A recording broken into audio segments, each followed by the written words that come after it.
Hi అండి, this is జ్యోతి. ఇదేంటని చూస్తున్నారా? జీడిపప్పు చిక్కుడుకాయ కర్రీ అండి. అవునండి, చిక్కుడుకాయలో జీడిపప్పు వేసి ఎప్పుడూ చేయలేదా? అయితే చూసేయండి మరి ప్రాసెస్ ఎలా చేయాలో. ఇదిగోండి, స్టార్ట్ చేద్దాం మనం చిక్కుడుకాయ జీడిపప్పు కర్రీ. స్టవ్ ఆన్ చేసి కడాయి పెట్టాను నేను. ఇదిగోండి, ఆయిల్ వేస్తున్నాను.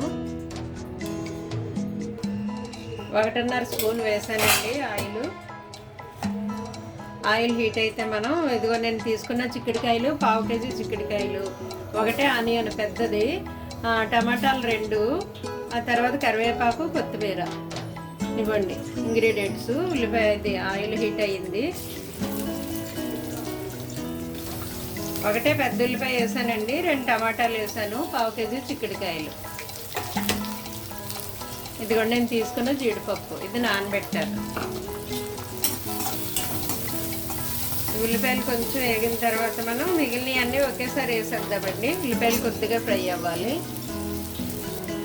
ఇదిగోండి ఉల్లిపాయలు ఫ్రై అయ్యాయి కదా, మనం చిక్కుడుకాయలు, టమాటా, కొత్తిమీర, కరివేపాకు మొత్తం అన్నీ ఒకేసారి వేసేద్దామండి.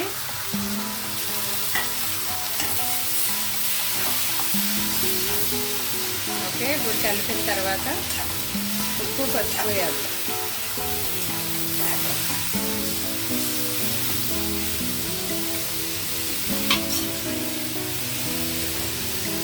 సాల్ట్ వేద్దామండి.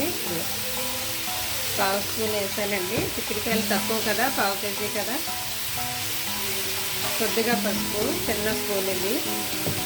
1/2 స్పూన్ వేసాను ఆ స్పూన్లోను, చిన్న స్పూను. కొంచెం కలిపిన తర్వాత ఇప్పుడే కారం కూడా వేసేద్దామండి.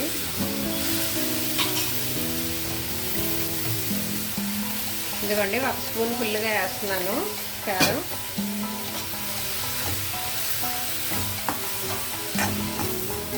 ఇది కొంచెం మగ్గనిద్దామండి. మగ్గిన తర్వాత మనం వాటర్ యాడ్ చేద్దాం ఇందులోను. ఈ టమాటా ముక్క కొంచెం మెత్తబడ్డాక వాటర్ యాడ్ చేద్దాము.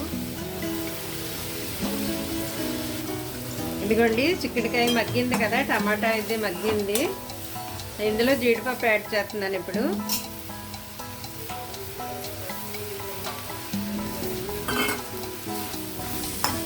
ఇది ఒకసారి కలిపిన తర్వాత మనం ఇందులో వాటర్ యాడ్ చేద్దామండి. నేను పక్కన వేడి నీళ్ళు పెట్టుకున్నాను.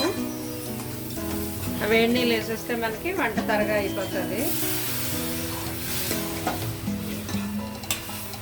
వేస్తానండి. ఇది కొంచెం దగ్గరికి ఎగరాలి. ఎగిరిన తర్వాత మళ్ళీ మనం ఉప్పు చూసుకుని సరిపోయింది లేదో కొత్తిమీర యాడ్ చేసుకుంటే అయిపోతుంది చిక్కుడుకాయ జీడిపప్పు కర్రీ. సరే చూద్దామండి మన చిక్కుడుకాయ కర్రీ ఎంత వచ్చిందో. నా దగ్గరికి ఎగిరిపోయిందండి. ఈ గ్రేవీ ఉండాలి కదా, ఏమాత్రం ఉండాలి కలుపుకోవడానికి. ఇది రైస్లోకి, రోటీలోకి కూడా బాగుంటుందండి, చపాతీలోకి కూడా బాగుంటుంది ఈ కర్రీ. ఇది కొద్దిగా జీరా ధనియా పౌడర్ వేస్తున్నాను.